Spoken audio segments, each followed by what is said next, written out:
اعوذ باللہ من الشیطان الرجیم بسم اللہ الرحمن الرحیم یا ایہا المزمل قم اللیل الا قلیلا نصفه او انقص منه قلیلا او زد علیہ ورتل القرآن ترتیلا انا سنلقی علیک قولا ثقیلا۔ اے اوڑ لپیٹ کر سونے والے، رات کو نماز میں کھڑے رہا کرو مگر کم، آدھی رات یا اس سے کچھ کم کر لو یا اس سے کچھ زیادہ بڑھا دو، اور قرآن کو خوب ٹھہر ٹھہر کر پڑھو، ہم تم پر ایک بھاری کلام نازل کرنے والے ہیں۔ اوڑ لپیٹ کر سونے والے، ان الفاظ کے ساتھ حضور صلی اللہ علیہ وسلم کو مخاطب کرنے اور پھر یہ حکم دینے سے کہ آپ اٹھیں اور راتوں کو عبادت کے لیے کھڑے رہا کریں، یہ ظاہر ہوتا ہے کہ اس وقت یا تو آپ سو چکے تھے یا سونے کے لیے چادر اوڑھ کر لیٹ گئے تھے۔ اس موقع پر آپ کو اے نبی یا اے رسول کہہ کر خطاب کرنے کے بجائے اے اوڑھ لپیٹ کر سونے والے کہہ کر پکارنا ایک لطیف انداز خطاب ہے، جس سے خود بخود یہ مفہوم نکلتا ہے کہ اب وہ دور گزر گیا جب آپ آرام سے پاؤں پھیلا کر سوتے تھے، اب آپ پر ایک کار عظیم کا بوجھ ڈال دیا گیا ہے جس کے تقاضے کچھ اور ہیں۔ نماز میں کھڑے رہا کرو مگر کم، اس کے دو مطلب ہو سکتے ہیں، ایک یہ کہ رات نماز میں کھڑے رہ کر گزارو اور اس کا کم حصہ سونے میں صرف کرو، دوسرا یہ کہ پوری رات نماز میں گزار دینے کا مطالبہ تم سے نہیں ہے بلکہ آرام بھی کرو اور رات کا ایک قلیل حصہ عبادت میں بھی صرف کرو۔ لیکن آگے کے مضمون سے پہلا مطلب ہی زیادہ مناسبت رکھتا ہے اور اسی کی تائید سورہ دہر کی آیت 26 سے بھی ہوتی ہے، جس میں فرمایا گیا ہے وَمِنَ اللَّيْلِ فَاسْجُدْ لَهُ وَسَبِّحْهُ لَيْلًا طَوِيلًا، یعنی رات کو اللہ کے آگے سجدہ ریز ہو اور رات کا طویل حصہ اس کی تسبیح کرتے ہوئے گزارو، کچھ زیادہ بڑھا دو۔ یہ اس مقدار وقت کی تشریح ہے جسے عبادت میں گزارنے کا حکم دیا گیا تھا۔ اس میں آپ کو اختیار دیا گیا کہ خواہ آدھی رات نماز میں صرف کریں یا اس سے کچھ کم کر دیں یا اس سے کچھ زیادہ، لیکن انداز بیان سے معلوم ہوتا ہے کہ قابل ترجیح آدھی رات ہے، کیونکہ اسی کو معیار قرار دے کر کمی و بیشی کا اختیار دیا گیا ہے۔ ٹھہر ٹھہر کر پڑھو، یعنی تیز تیز رواں دواں نہ پڑھو بلکہ آہستہ آہستہ ایک ایک لفظ زبان سے ادا کرو اور ایک ایک آیت پر ٹھہرو، تاکہ ذہن پوری طرح کلام الہی کے مفہوم و مدعا کو سمجھنے اور اس کے مضامین سے متاثر ہو۔ کہیں اللہ کی ذات و صفات کا ذکر ہے تو اس کی عظمت و ہیبت دل پر طاری ہو، کہیں اس کی رحمت کا بیان ہے تو دل جذبات تشکر سے لبریز ہو جائے، کہیں اس کے غضب اور اس کے عذاب کا ذکر ہے تو دل پر اس کا خوف طاری ہو، کہیں کسی چیز کا حکم ہے یا کسی چیز سے منع کیا گیا ہے تو سمجھا جائے کہ کس چیز کا حکم دیا گیا ہے اور کس چیز سے منع کیا گیا ہے۔ غرض یہ قرات محض قرآن کے الفاظ کو زبان سے ادا کر دینے کے لیے نہیں بلکہ غور و فکر اور تدبر کے ساتھ ہونی چاہیے۔ رسول اللہ صلی اللہ علیہ وسلم کی قرات کا طریقہ حضرت انس رضی اللہ عنہ سے پوچھا گیا تو انہوں نے کہا کہ آپ الفاظ کو کھینچ کھینچ کر پڑھتے تھے۔ مثال کے طور پر انہوں نے بسم اللہ الرحمن الرحیم پڑھ کر بتایا کہ آپ اللہ، رحمان اور رحیم کو مد کے ساتھ پڑھا کرتے تھے، روایت بخاری۔ حضرت ام سلمہ رضی اللہ تعالی عنہا سے یہی سوال کیا گیا تو انہوں نے بتایا کہ حضور ایک ایک آیت کو الگ الگ پڑھتے اور ہر آیت پر ٹھہرتے جاتے تھے، مثلا الحمدللہ رب العالمین پڑھ کر رک جاتے، پھر الرحمن الرحیم پر ٹھہرتے اور اس کے بعد رک کر مالک یوم الدین کہتے، رواہ مسند احمد، ابو داؤد، ترمذی۔ دوسری ایک روایت میں حضرت ام سلمہ رضی اللہ عنہا بیان فرماتی ہیں کہ حضور صلی اللہ علیہ وسلم ایک ایک لفظ واضح طور پر پڑھا کرتے تھے، حوالہ ترمذی، نسائی۔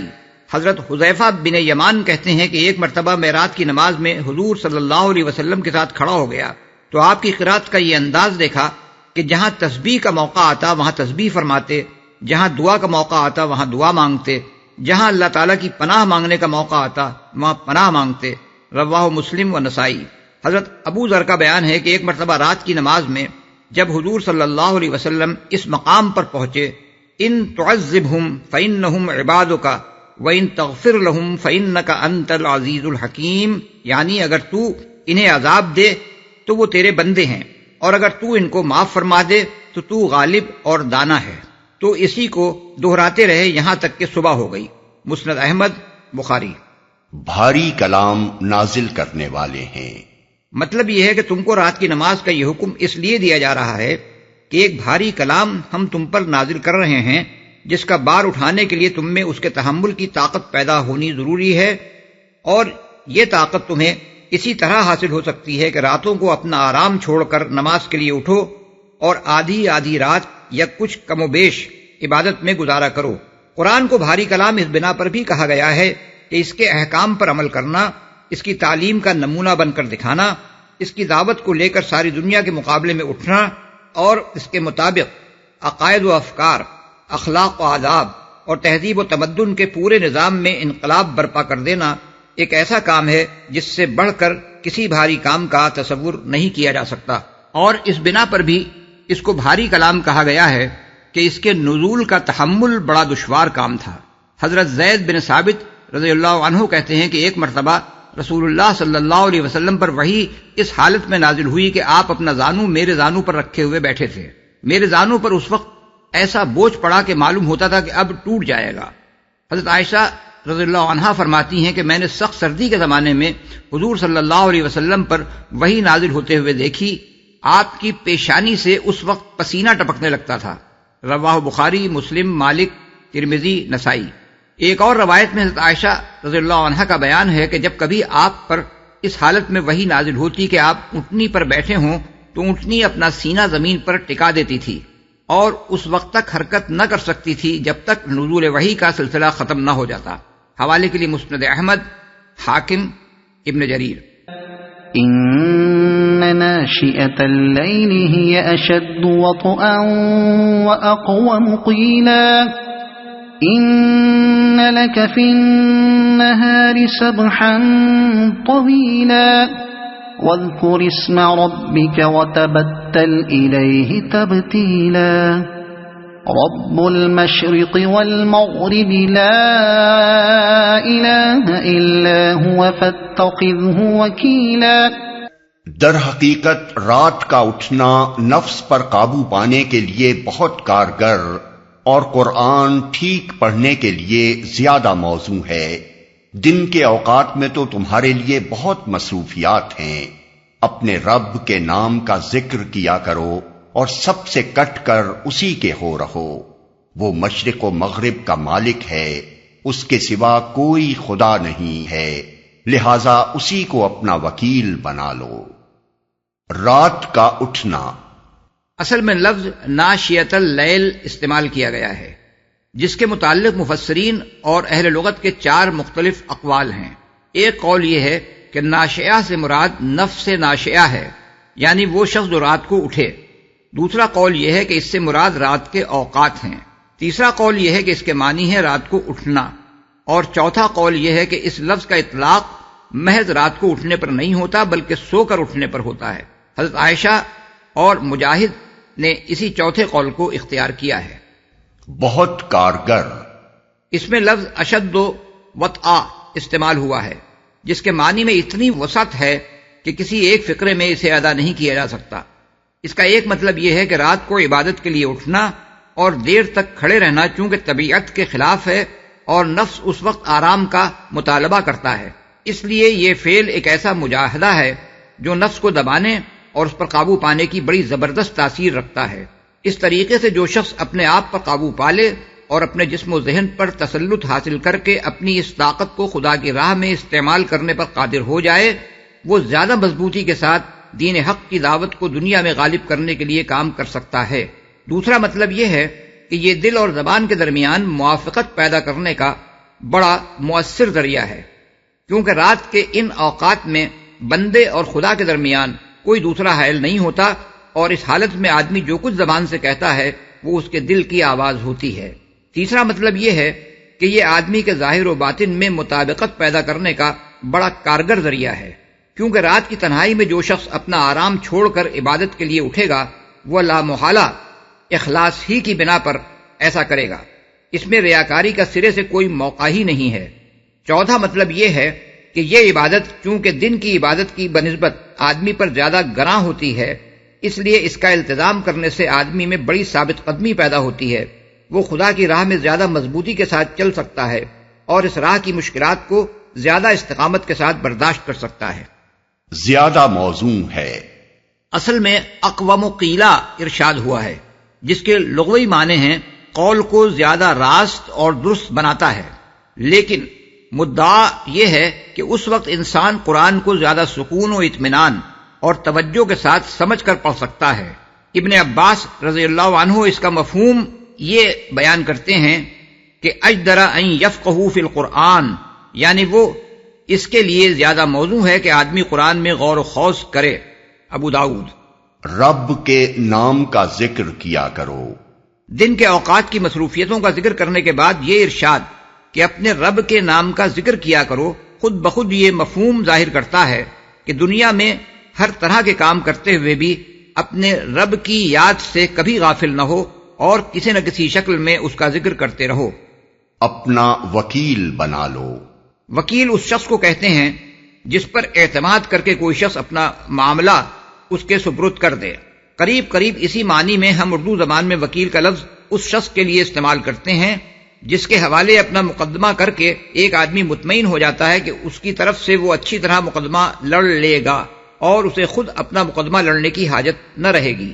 بس آیت کا مطلب یہ ہے کہ اس دین کی دعوت پیش کرنے پر تمہارے خلاف مخالفتوں کا جو طوفان اٹھ کھڑا ہوا ہے اور جو مشکلات تمہیں پیش آ رہی ہیں ان پر کوئی پریشانی تم کو لاحق نہ ہونی چاہیے۔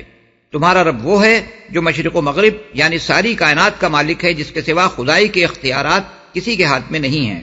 تم اپنا معاملہ اسی کے حوالے کر دو اور مطمئن ہو جاؤ کہ اب تمہارا مقدمہ وہ لڑے گا، تمہارے مخالفین سے وہ نپٹے گا اور تمہارے سارے کام وہ بنائے گا۔ واصبر على ما يقولون واهجرهم هجرا جميلا۔ اور جو باتیں لوگ بنا رہے ہیں ان پر صبر کرو اور شرافت کے ساتھ ان سے الگ ہو جاؤ۔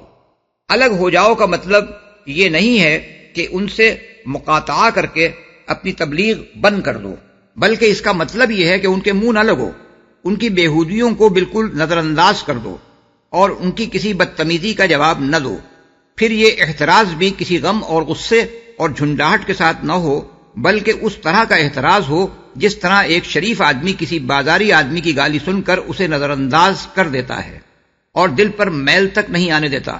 اس سے یہ غلط فہمی نہ ہونی چاہیے کہ رسول اللہ صلی اللہ علیہ وسلم کا طرز عمل کچھ اس سے مختلف تھا، اس لیے اللہ تعالیٰ نے حضور کو یہ ہدایت فرمائی۔ اصل میں تو آپ پہلے ہی سے اسی طریقے پر عمل فرما رہے تھے، لیکن قرآن میں یہ ہدایت اس لیے دی گئی کہ کفار کو بتا دیا جائے کہ تم جو حرکتیں کر رہے ہو ان کا جواب نہ دینے کی وجہ کمزوری نہیں ہے، بلکہ اللہ نے ایسی باتوں کے جواب میں اپنے رسول کو یہی شریفانہ طریقہ اختیار کرنے کی تعلیم دی ہے۔ وَذَرْنِي وَالْمُكَذِّبِينَ أُولِي النَّعْمَةِ وَمَهِّلْهُمْ قَلِيلًا۔